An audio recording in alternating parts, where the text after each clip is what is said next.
Dewa Perang Yesikai. Bab 1281. Kamu masih punya hati nurani, tetapi tidak masalah jika kamu tidak bisa memikirkannya. Aku yakin Martin akan menemukan jalannya. Avril melihat Yesikai berpikir keras untuk memberi nasihat kepada Martin, dan raut wajahnya tampak lega. Dia khawatir bahwa Yesikai adalah tipe orang yang hanya menjalani kehidupan yang malas, tetapi tampaknya dia benar-benar ingin membantu Martin. Tidak sesederhana itu. Tidak semudah itu meyakinkan Tuan ke-6. Kuncinya adalah mengetahui seberapa besar beban yang dimiliki Martin di hati Tuan ke-6. Yesikai menggelengkan kepalanya. Tuan ke-6, si rubah tua ini, sama sekali tidak mudah dihadapi. Selain itu, waktu tidak berpihak pada Martin. Kesempatan untuk mendominasi wilayah barat kota, kali ini terletak pada kematian mendadak Zeus, yang telah menyebabkan perombakan berbagai kekuatan. Dalam analisis terakhir, para pahlawan diciptakan oleh waktu. Martin ingin menggunakan kesempatan ini untuk memperluas kekuasaannya, jadi dia harus memotong simpul Gordian sebelum situasi menjadi stabil. Jika dia menunda seperti ini, dia tidak akan memiliki kesempatan ketika situasi kembali stabil. Avril pernah berkata bahwa Martin memiliki lebih dari selusin pesaing, yang sungguh merepotkan. Lebih dari selusin pesaing, bagaimana bisa ada begitu banyak? Yesikai bergumam, merasakan sakit kepala. Kau bilang, jika tidak ada pesaing, maka Tuan ke-6 tidak akan punya pilihan selain memilih Martin. Keluhan Yesikai tampaknya telah menyadarkan Avril. Jika dia ingin melaksanakan rencananya, dia mungkin tidak harus memulai dengan Tuan ke-6. Jika tidak ada pesaing, maka Tuan ke-6 tidak akan punya pilihan lain dan hanya bisa setuju dengan Martin. Hei, kamu tidak mau. Yesikai punya firasat buruk. Ada lebih dari selusin kekuatan di sini. Apa sebenarnya yang ingin dilakukan wanita bernama Avril ini? Jika kita menyingkirkan mereka, maka Martin tidak akan punya pesaing. Seperti yang diduga, wanita ini benar-benar ingin membunuh mereka. Hati Yesikai bergetar. Bukannya dia tidak ingin membantu Martin, tetapi dia bukan orang baik yang akan mempermainkan hidupnya sendiri. Bagaimanapun, Martin memberinya emas batangan dan berlian, tetapi dia juga ingin memanfaatkannya. Mereka berdua berada dalam hubungan kerja. Yesikai juga memiliki motif egois. Dia akan membantu Martin, tetapi dia tidak akan mempertaruhkan nyawanya. Menyingkirkan belasan pemimpin pasukan ini tidak seperti membunuh beberapa semut. Yesikai tidak memiliki kekuatan internal sekarang. Jika dia ditikam atau ditembak, hidupnya akan dalam bahaya. Bagaimana jika dia tidak bisa kembali? Yesikai tidak dapat membayangkan apa hasilnya nanti. Dia bukan dewa, dan dia tidak ingin mati. Dia juga memiliki orang-orang yang ingin dia temui, jadi dia tidak ingin terlibat dalam kekacauan ini.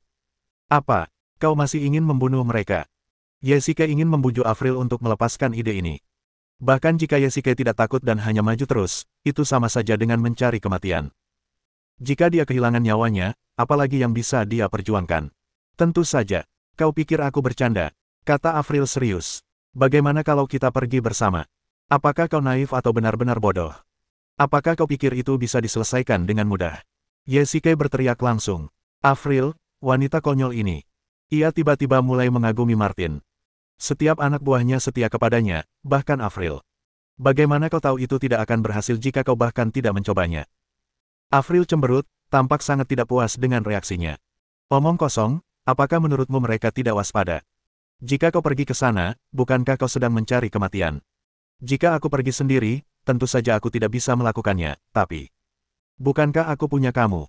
Avril perlahan mendekat dan berbisik di telinga Yesikai, tapi denganmu, itu mungkin tidak mungkin. Bagaimana kalau kamu mau pergi bersamaku? Hehe, tentu saja aku bersedia, tetapi bisakah kau meletakkan pisau itu terlebih dahulu? Yesikai menatap belati di lehernya. Wanita ini benar-benar berdarah dingin dan tidak berperasaan. Malam, di sebuah bar di Amerika Utara. Apa yang ingin kamu lakukan? Yesikai dibawa ke sebuah bar oleh Avril. Pada malam hari, banyak pria dan wanita muda berkumpul di bar, termasuk beberapa orang Tionghoa. Yesikai tidak tahu detail bar ini, tetapi dia kira-kira menebak bahwa bos di balik bar itu seharusnya adalah pesaing Martin. Bagaimana menurutmu? Tentu saja, singkirkan dia. Avril mengangkat kemejanya dengan lembut, dan benar saja, ada belati di pinggangnya. Seperti yang diduga, dia ada di sini untuk bertindak. Kenapa kamu tidak menggunakan pistol? Wajah Yesikai penuh dengan garis-garis hitam. Wanita ini benar-benar gila, berani sekali memasuki wilayah orang lain. Tentu saja untuk penyembunyian, dan lagi pula, tidak ada nyawa yang tidak bisa kuhabisi dengan pisauku. Setelah Avril selesai berbicara, dia tiba-tiba tertawa, mengambil gelas anggur dan minum bir. Dia tampak seperti wanita yang tidak berbahaya, tetapi ternyata dia seorang pembunuh. Bos bar ini bernama Stephen. Dia adalah salah satu pesaing Martin. Sebagian besar bisnisnya adalah bar, KTV, dan beberapa restoran. Dia memiliki banyak orang di bawahnya.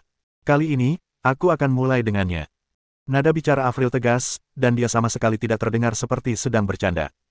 Yesike melihat ke dalam dan luar bar. Ada penjaga keamanan di mana-mana. Ada 7 atau 8 orang di pintu. Dia memeriksa dengan saksama dan menemukan bahwa tidak ada pintu masuk dan keluar lain kecuali gerbang. Begitu Avril mengambil tindakan, mereka akan terjebak dalam toples, atau hanya bisa keluar dari pintu masuk utama. Yesike benar-benar ingin tahu apakah Avril gila. Kali ini hanya ada mereka berdua, dan Yesike tidak memiliki kekuatan internal, jadi bagaimana dia bisa melarikan diri? Hei, ada begitu banyak orang di sini. Bagaimana kita bisa keluar nanti?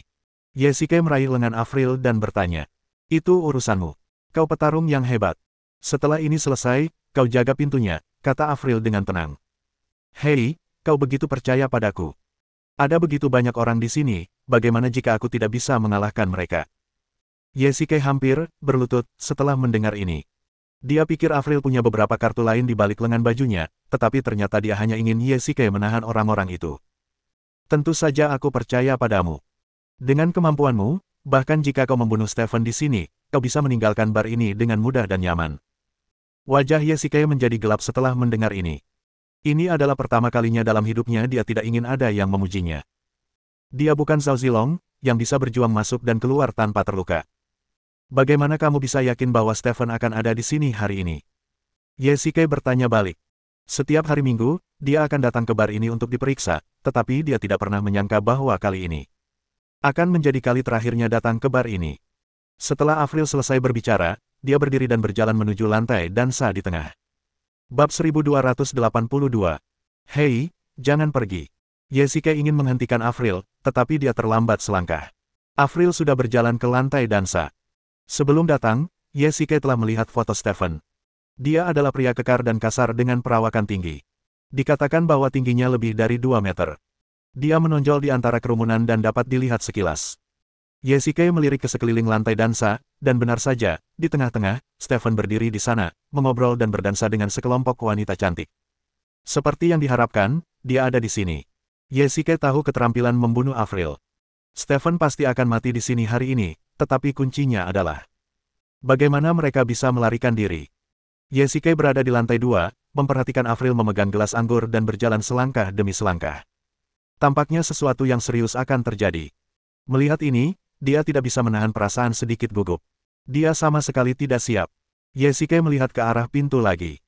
Beberapa pria kekar berpakaian hitam berdiri di sana, dengan ekspresi waspada, seolah-olah mereka sedang menghadapi musuh besar. Ini agak sulit. Yesike melihat sekelilingnya dan pandangannya tertuju pada beberapa botol minuman keras di atas meja. Sepertinya ini satu-satunya cara.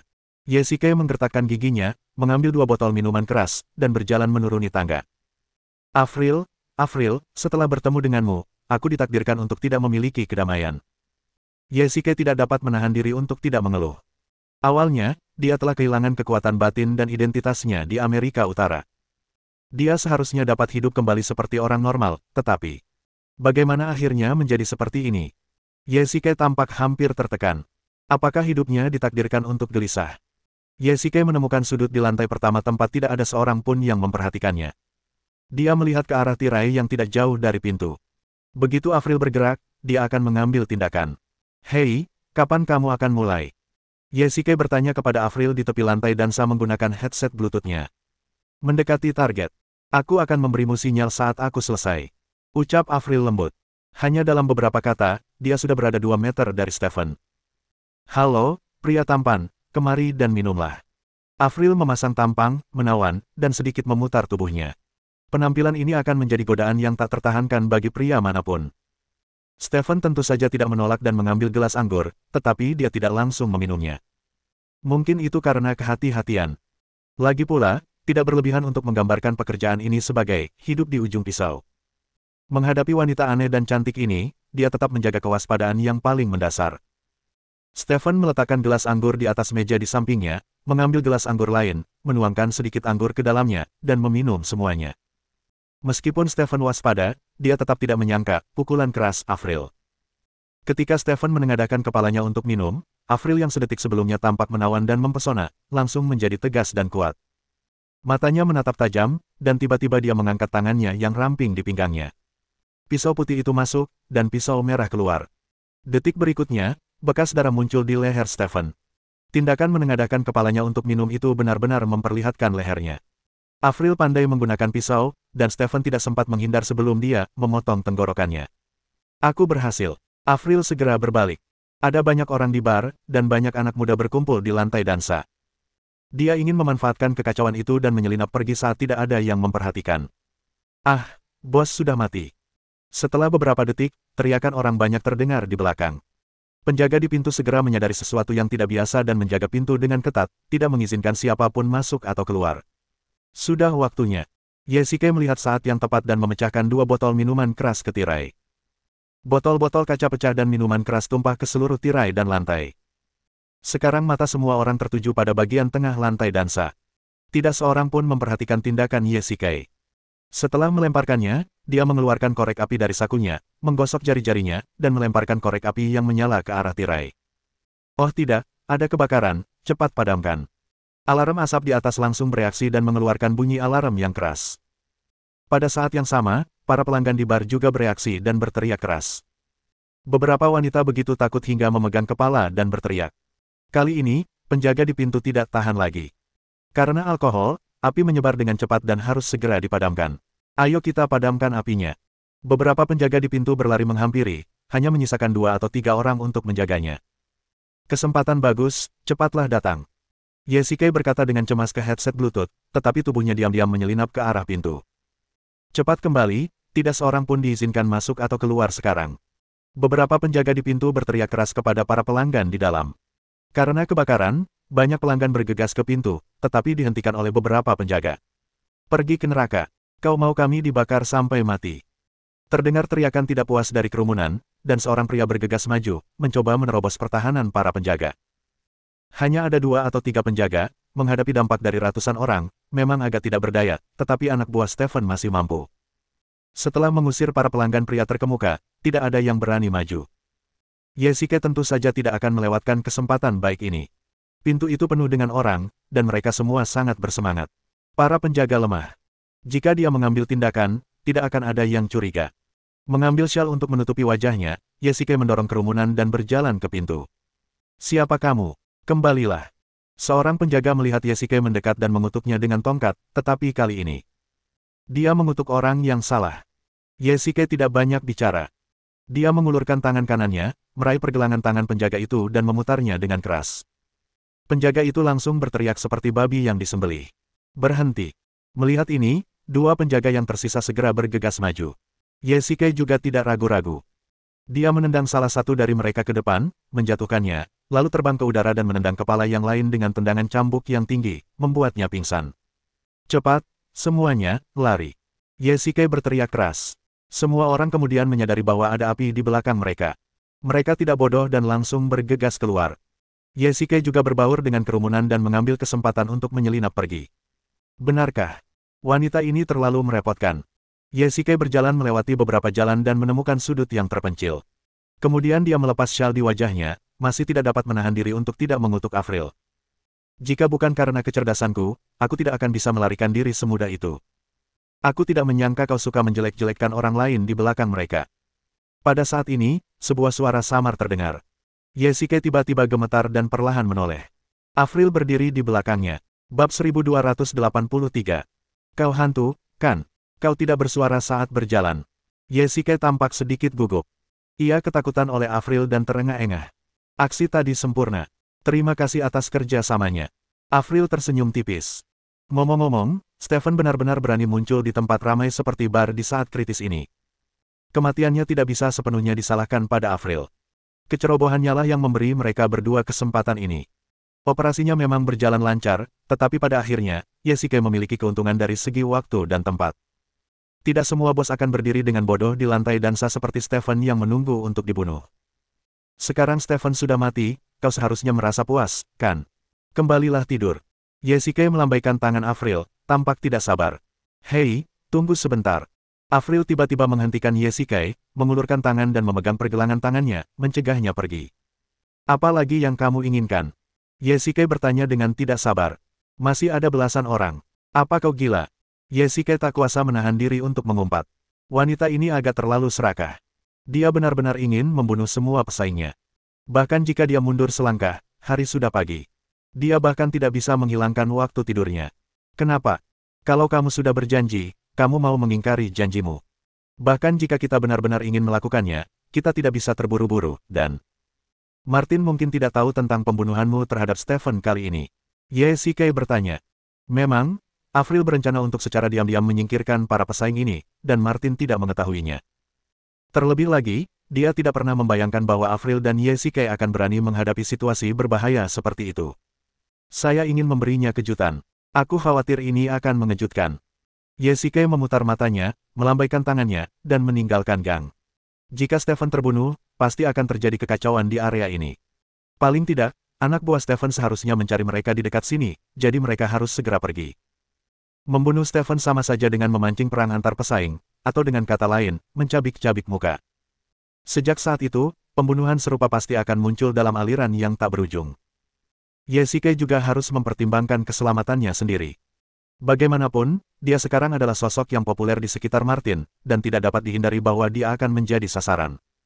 Keselamatan juga perlu diperhatikan. Ini adalah apartemen Martin tempat Yesike tinggal. Tentu saja, dia tidak suka ada bawahan di dekatnya, jadi dia membiarkan mereka berpatroli di luar. Sekarang Yesike memiliki kekuatan, dia tentu saja dapat memberitahu Jikian. Dia mengangkat telepon tanpa ragu-ragu. Bahkan jika orang-orang Zeus menemukannya terlebih dahulu, dia tidak berjuang sendirian sekarang. Selain itu, bukankah dia baru saja mengatakan bahwa setelah kematian Zeus, pasukan di bawah komandonya terkoyak dan runtuh, sehingga istana raja para dewa juga harus berada dalam kekacauan. Mengangkat telepon, Yesike melihat buku kontak yang kosong dan tiba-tiba merasa bingung. Dia tidak tahu harus menelepon siapa terlebih dahulu. Dia mengingat nomor telepon semua orang dengan jelas. Yesike menekan layar beberapa kali, dan serangkaian nomor telepon muncul di sana. Setelah ragu-ragu selama beberapa detik, Yesike tiba-tiba menghapus semua nomor dalam rangkaian itu dan menghubungi nomor lain. Hai, siapa ini? Kian, ini aku. Apa kamu baik-baik saja? Di mana kamu sekarang? Aku akan segera menjemputmu. Tentu saja Jikian dapat mengenali suara orang itu, dan dia berteriak dengan penuh semangat, bahkan sedikit tidak jelas. Belakangan ini, Jikian mengkhawatirkan keselamatan Yesike dan telah mengirim banyak orang untuk mencarinya, tetapi tidak berhasil. Tanpa diduga, Yesike lah yang menelepon lebih dulu. Jangan khawatir, aku aman sekarang. Apakah kamu melarikan diri dari organisasi Shadow? Jikian bertanya balik.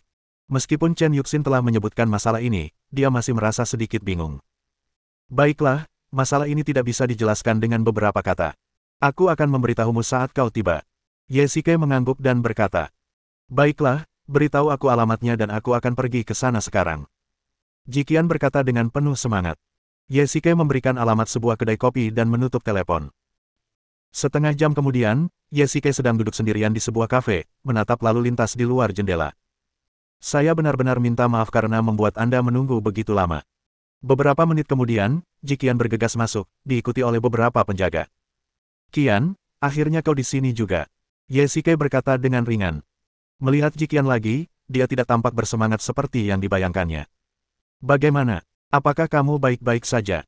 Jikian berdiri dengan gembira, berjalan ke arah Yesike, dan menyentuh tubuhnya dengan tangannya. Baiklah, jangan khawatir, aku baik-baik saja. Kemana saja kau akhir-akhir ini? Aku sangat khawatir. Sampai sekarang, Jikian masih ketakutan. Yesike tidak punya uang dan tidak punya kekuatan internal. Dia masih tinggal di Amerika Utara. Jika dia ditemukan oleh musuh-musuhnya, dia pasti akan mati. Setelah aku menyelinap keluar hari itu, aku tiba-tiba bertemu dengan pemimpin pasukan lokal. Aku memanfaatkan situasi itu dan tinggal di sana, menyembunyikan identitasku agar tidak ketahuan. Aku meneleponmu setelah situasi stabil selama beberapa hari terakhir. Yesike menceritakan kejadian itu secara rinci, termasuk masalah Martin dan Avril. Jadi begitulah adanya. Jikian tiba-tiba menyadarinya setelah mendengar ini. Untungnya, kau menemukanku lebih dulu. Jika Aphrodite memantau panggilan teleponku, kemungkinan besar dialah yang akan memimpin. Yesike mendesah. Jika itu benar, dia pasti sudah mati. Kalau begitu, ayo cepat kembali. Terlalu berbahaya di sini. 1 jam kemudian. Bos, aku tahu kau akan baik-baik saja. Di perkemahan Aula ketiga, semua orang menantikannya. Saat Yesike masuk, Mihun datang dan memeluknya erat-erat. Mereka sangat sibuk akhir-akhir ini. Tuanku, selamat datang kembali. Semua orang memberi selamat kepada mereka. Tentu saja merupakan hal yang luar biasa bahwa Yesike dapat kembali. Yang terpenting adalah bahwa Yesike tidak ditemukan oleh orang-orang Zeus, atau oleh agensi Sadok. Jikian sangat gugup. Dia yakin Chen Yuxin belum tahu tentang ini. Kalau tidak, berdasarkan kepribadiannya, dia pasti akan datang ke sini untuk menanyakan orang itu sesegera mungkin. Jikian juga memberi perintah mati kepada semua orang sebelumnya bahwa berita itu tidak boleh bocor. Bos, sekarang setelah kau kembali, mari kita kembali ke Eropa. Cepat atau lambat akan menjadi tidak aman untuk tinggal di Amerika Utara, saran Mihun. Tuan, Mihun benar. Itu wilayah kami, dan situasi di sana secara keseluruhan masih membutuhkan Anda untuk memimpinnya. Mimpi buruk bergema. Jangan khawatir, aku masih punya beberapa hal yang harus kuurus di sini. Yesike menggelengkan kepalanya sedikit. Bab 1284. Bos, apakah Anda memiliki hal lain untuk dilakukan? Semua orang bingung. Yesike seharusnya tidak memiliki hal penting untuk dilakukan di sini. Jika demikian, mengapa dia masih tinggal di sini? Aku bertemu dengan seorang pemimpin bernama Martin di sini. Dia memperlakukanku dengan baik, kalau tidak aku mungkin harus tidur di lorong bawah tanah dengan perut kosong. Dia sedang dalam masalah akhir-akhir ini, dan aku ingin membantunya menyelesaikannya. Yesike berkata dengan tenang, lalu mengalihkan topik pembicaraan. Ngomong-ngomong, apakah Zeus benar-benar dibunuh olehmu? Ini juga keraguan Yesike sebelumnya. Ada banyak guru di sekitar Zeus, dan begitu banyak penjaga istana para dewa. Tidak mudah untuk menyingkirkannya di sini. Namun sekarang tampaknya Zeus benar-benar dibunuh oleh Jikian dan yang lainnya. Berkat akal dan strategi Dewa-Dewi Bulan, kami berhasil menyergap Zeus dan menghabisi nyawanya dalam satu gerakan, Nightmare menjelaskan. Tentu saja, berhasil membunuh Zeus tidak lepas dari kerja keras para jenderal di Istana Dunia Bawah. Namun, ada hal lain, yaitu pembelotan Chen Yuxin terhadap Zeus. Kalau tidak, ular perak itu tidak akan bisa keluar dari gua. Namun, Nightmare tidak memberitahu Yesike tentang hal ini. Aku tidak menyangka kau begitu banyak akal. Yesike cukup terkejut. Dia tidak menyangka bahwa ini benar-benar rencana Jikian. Sebenarnya tidak apa-apa. Wajah cantik Jikian benar-benar memerah ketika mendengar pujian Yesike. Mereka sudah saling mengenal dengan sangat baik, tetapi ketika dihadapkan dengan kata-kata manis, Yesike, dia masih menunjukkan ekspresi hijau. Denganmu di sini, kurasa urusan Martin seharusnya tidak sulit. Yesike tampak lega. Avril, wanita gila itu, tidak takut dan bahkan menyeretnya untuk mengambil risiko. Sekarang dengan para jenderal Istana Dunia Bawah dan begitu banyak praktisi, akan mudah untuk membantu Martin memenangkan posisi penguasa kota barat. Bagaimanapun, urusan Zeus telah runtuh. Jangan khawatir, Tuan. Saya akan mengurusnya sebentar lagi. Apakah ada hal lain? Tanya Nightmare. Tidak ada yang tersisa. Karena tidak ada yang tersisa, mari kita kembali ke Eropa. Jikian ragu sejenak, lalu tiba-tiba berdiri dan berkata dengan tegas. Mata semua orang berbinar. Yesike tidak tahu, tetapi mereka sangat mengetahuinya. Jikian meminta Chen Yuxin untuk melawan Zeus dengan syarat dia menyerahkan Yesike kepadanya dan kembali ke Yanjing. Namun sekarang, Jikian ingin Yesike kembali ke Eropa, yang jelas merupakan upaya untuk gagal membayar utangnya. Semua orang tentu saja gembira ketika mendengar ini, terutama Mihun, Moji, dan yang lainnya. Mereka sudah lama tidak puas dengan perilaku Chen Yuxin dan harus membawa Yesike kembali ke Eropa. Kembalilah ke Eropa, Qian, bukankah seharusnya kau kembali ke Yanjing? Yesike bertanya balik. Baiklah, aku tidak terburu-buru untuk kembali. Kamu bisa membiarkan tetua Chen kembali terlebih dahulu, dan aku akan memberi tahu ayahku. Jikian merasa sedikit bersalah. Jika dia benar-benar kembali ke Yanjing, Chen Yuxin pasti akan datang untuk membuat masalah. Benarkah? Tapi, aku harus kembali. Yesike berkata dengan terkejut dan semua orang terkejut. Bos, apakah aku tidak salah dengar? Kau ingin kembali ke keluarga Chen? Mihun membalas, apa kau lupa bahwa wanita itulah yang mengirimmu ke istana Raja Dewa? Kalau tidak, tidak akan ada banyak masalah. Jika kau kembali seperti ini, bukankah semua usahamu akan sia-sia? Setelah mendengar ini, Yesike juga dalam suasana hati yang buruk. Chen Yuxin telah melakukan begitu banyak hal untuk menyakitinya, dan Yesike juga merasa jijik padanya dan bahkan membencinya. Baru kali ini, untuk menyelamatkan Yesike, banyak penjaga rahasia tewas. Malam itu, dia juga mengirim anggota organisasi, bayangan, untuk menangkap orang. Baik, Tuan, mohon dengarkan saran saya dan kembalilah ke Eropa untuk memimpin Istana Dunia Bawah. Dewa Bulan telah menemukan banyak tabib hebat di Tiongkok untuk mempelajari cara memperbaiki dantian. Nightmare pun memberikan saran. Apa? Sebenarnya ada cara untuk memperbaiki dantian. Ketika Yesike mendengar ini, dia terkejut dan langsung bertanya. Yah, ini semua berkat senior Wuyan dan Dugu. Awalnya, aku berharap bisa membantumu memperbaiki dantianmu di Yanjing, tapi sebelum aku bisa melakukannya, kau dikirim ke Amerika Utara. Ji Qian menjelaskan. Saat ini, Wuyan dan Dugu Tianke seharusnya sudah siap. Selama mereka menemukan tempat yang tenang, mereka dapat membantu Yesike memulihkan kekuatan internalnya. Ji Qian percaya pada mereka. Pemimpin Sekte Gu yang bermartabat bukan hanya sekadar gelar. Jika memang begitu, maka sebaiknya kita kembali ke Yanjing dan tidak membuat mereka menunggu lebih lama lagi. Yang Mulia. Pada saat ini, seorang penjaga rahasia tiba-tiba berlari dan melapor kepada semua orang. Apa itu? Ada sekelompok orang di luar, sepertinya. Itu mobil Nona Chen. Penjaga rahasia itu ragu-ragu untuk berbicara, seolah-olah dia sangat enggan menyebut nama Chen Yuxin di depan Yesike. Ini tentu saja diatur oleh Ji Qian, tetapi orang-orang Chen Yuxin telah mengepung bagian luar. Xiao Xin. Yesike bergumam. Dia tidak ingin melihat Chen Yuxin sekarang, tetapi bagaimanapun juga, dia adalah istrinya. Adapun Ji Qian di sampingnya, wajahnya tampak sangat serius. Mengapa Chen Yuxin datang saat ini dan membawa begitu banyak orang bersamanya? Mungkinkah dia tahu bahwa Yesike telah kembali? Ini tidak mungkin. Dia telah berulang kali memerintahkan agar berita itu tidak boleh dibocorkan. Mungkinkah ada agen rahasia dari keluarga Chen di antara orang-orangnya? Ini bukan hal yang mustahil. Dia telah melihat kemampuan agensi, Sado. Qian, aku akan keluar dan menemuinya dulu. Istri sah, ini sudah ada di depan pintu, dan Yesike tentu saja tidak bisa mengabaikannya begitu saja. Tepat saat dia hendak pergi, dia dihentikan oleh Ji Qian. Biarkan aku pergi. Kau tidak cocok untuk menemuinya sekarang. Ji Qian merasa bersalah. Jika Chen Yuxin tahu bahwa Yesike telah kembali, dia pasti akan membawanya pergi. Kamu tidak perlu khawatir tentangku, aku akan menjelaskan semuanya padanya. Lagi pula, aku tidak berpikir Xiao Xin akan melakukan apapun padaku. Yesike tidak tahu tentang kesepakatan antara kedua wanita itu dan salah paham bahwa Ji Qian mengkhawatirkan keselamatannya. Bukan itu alasannya, tapi ucapan Ji Qian hampir terucap, namun dia menelannya kembali. Apa yang terjadi? Yesike tidak bodoh. Dia jelas merasa bahwa Ji Qian menyembunyikan sesuatu darinya. Melihat Ji Qian tidak mau menjawab, Yesike mengalihkan pandangannya ke Mihun, Moji, dan Mengyao yang berdiri di sampingnya. Mereka semua memalingkan muka, tampak bersalah. Mengapa kau tidak mengizinkanku menemuinya? Apakah kau menyembunyikan sesuatu dariku? Tanya Yesike.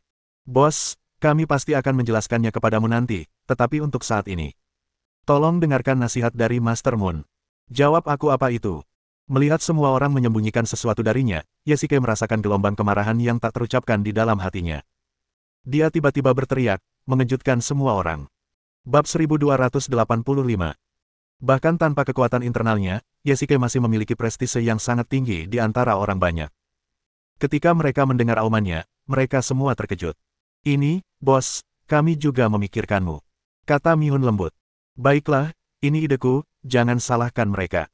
Tentu saja, tidak ada seorang pun di Istana Dunia Bawah yang berani menjawab. Melihat ini, Ji Qian buru-buru melangkah maju untuk membujuk mereka. Masalah ini tidak dapat dijelaskan hanya dalam beberapa kata. Apa yang terjadi? Yesike menahan amarahnya dan bertanya dengan suara dingin. Aku tidak bisa menjelaskannya kepadamu sekarang, tetapi kali ini, kamu harus mendengarkanku. Aku akan menemui Chen Yuxin, dan kamu tinggallah di dalam. Ji Qian meraih lengan Yesike, matanya penuh dengan kecemasan.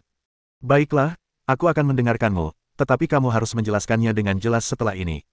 Yesike akhirnya mengalah. Dia tahu prinsip Ji Qian dalam melakukan sesuatu, dan dia pasti punya rencananya sendiri. Karena Yesike tidak bisa tahu sekarang, tidak ada gunanya bertanya. Yesike masuk ke ruangan.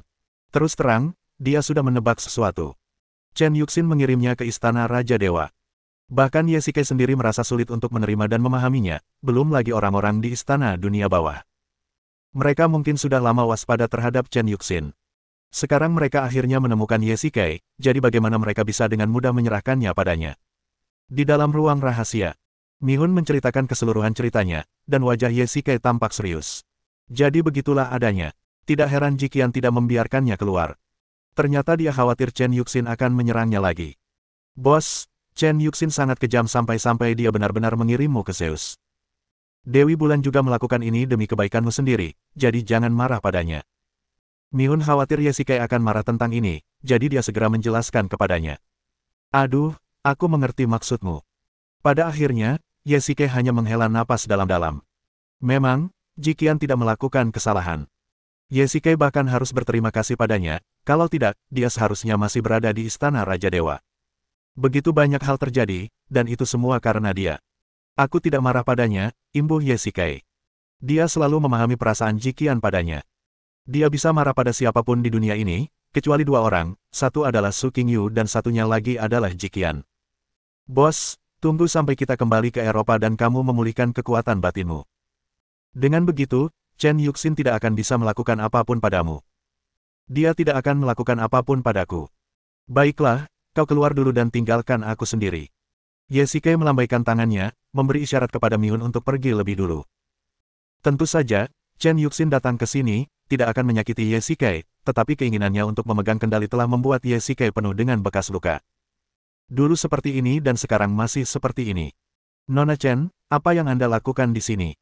Pada saat yang sama, di luar kamp, Chen Yuxin, bersama anggota agensi, Shadow, dan pengawal keluarga Chen, telah mengepung kamp. Jikian tidak menyangka bahwa dia akan membawa begitu banyak orang ke sini. Berhentilah bicara omong kosong dan serahkan orang itu kepadaku. Wajah Chen Yuxin muram dan nadanya semakin tidak bersahabat. Apa yang kamu bicarakan? Jikian menjawab dengan tenang. Meskipun dia masih terkejut mengapa Chen Yuxin sudah tahu tentang ini, dia sudah siap secara mental ketika dia keluar dari pintu dan melihat begitu banyak orang, jadi dia tidak panik. Kau berbohong. Kau jelas-jelas telah menemukannya. Menurut perjanjian, kau harus menyerahkannya kepadaku. Chen Yuxin berbicara terus terang. Tampaknya ia pasti telah memperoleh bukti yang pasti, kalau tidak, ia tidak akan begitu yakin. Sudah kubilang, aku tidak menemukannya, jadi jangan cari masalah di sini. Setelah Jikian selesai berbicara, dia berpura-pura pergi, tetapi dihentikan oleh Chen Yuxin. Apa yang ingin kamu lakukan? Tanya Jikian. Aku sudah mendapatkan informasinya. Xiao Kai ada bersamamu. Di mana dia? Chen Yuxin tidak tahan lagi dan berteriak. Nona Chen, Anda lucu sekali. Karena saya bilang tidak, maka tidak ada. Saya tidak tahu dari mana Anda mendapatkan informasi itu. Jikian menepis tangan Chen Yuxin. Ketegangan di antara kedua wanita itu semakin kuat. Tampaknya perkelahian itu hanya masalah detik. Kau pasti ingin membawanya pergi. Aku katakan padamu, itu tidak mungkin. Jika kau tidak menyerahkannya hari ini, tidak seorang pun dari kalian bisa pergi. Nada bicara Chen Yuxin tegas. Itu tidak tampak seperti ancaman sederhana. Semua orang tahu karakternya. Dia adalah pria yang menepati janjinya dan bahkan bisa mengirim Yesikai ke Istana Raja Dewa sendiri. Jikian memandang orang-orang yang tidak jauh, dan di sana ada Sue Ming dan Li Mei, serta wanita berpakaian hitam pada malam operasi, dan Feng Ling, salah satu dari 4 pemimpin agensi bayangan. Wajah Jikian menjadi semakin serius. Wanita bernama Feng Ling itu bukan orang yang mudah ditipu. Jikian masih ingat dengan jelas malam itu. Jika bukan karena Feng Ling, Yesikai tidak akan tertangkap. Selain itu, ada begitu banyak pengawal dan tetua keluarga Chen. Ini merepotkan. Hanya beberapa jam yang lalu, dia akhirnya memindahkan Chen Ligong dan sekelompok prajurit Baiwu kembali ke Yanjing, tetapi dia mendapat masalah dalam sekejap mata. Kalau begitu, itu tergantung pada apakah kamu memiliki kemampuan untuk melakukannya. Pada titik ini, Jikian tidak punya jalan keluar. Singkatnya, dia tidak bisa menyerahkan Yesikai. Jika dia harus bertarung, dia tidak takut. Berhenti, Tuan Luna. Semua orang merasa tercekat saat menyaksikan pemandangan di depan mereka. Sue Ming dan Feng Ling berdiri di samping Jikian, dengan bilah tajam di tangan mereka menempel di lehernya yang halus. Selama bilahnya jatuh sedikit, Jikian pasti akan mati. Selena ingin naik dan menyelamatkannya, tetapi Jikian telah disandera saat ini, jadi dia tidak berani bertindak gegabah. Serahkan dia, atau kau akan mati sekarang. Chen Yuxin berjalan ke sisinya dengan bangga dan berbisik di telinganya. Jika aku mati, kamu tidak akan pernah melihatnya lagi. Jikian sama sekali tidak takut. Chen Yuxin tidak berani melakukannya. Meskipun dia mungkin gila saat ini, dia masih sangat jelas bahwa jika dia benar-benar menyerang Jikian, Yesikai pasti akan membencinya. Kau mengancamku. Mata Chen Yuxin menyipit, memperlihatkan niat membunuh. Dia tiba-tiba berbalik dan memerintahkan, semuanya, masuk dan temukan seseorang. Mari kita lihat siapa yang berani. Orang-orang dari kedua belah pihak berada dalam kebuntuan di pintu, dan tidak ada seorang pun yang berani mengambil tindakan lebih dulu. Semuanya, minggir. Pada saat ini, terdengar teriakan dari belakang kerumunan. Ye Shikai menerobos kerumunan dan sampai di tengah kerumunan, tetapi terkejut dengan pemandangan di depannya. Minggir semuanya. Ye Shikai berlari ke arah Jiqian seperti orang gila dan mendorong Sue Ming dan Feng Ling. Bagaimana? Apakah kamu baik-baik saja? Ye Shikai hampir ketakutan setengah mati. Pisau tajam itu hampir memotong leher Jiqian. Xiao Kai, cepatlah kemari. Ketika Chen Yuxin melihat orang itu datang, matanya sedikit memerah, dan dia dengan gembira ingin menarik Ye Shikai ke sisinya. Bersambung.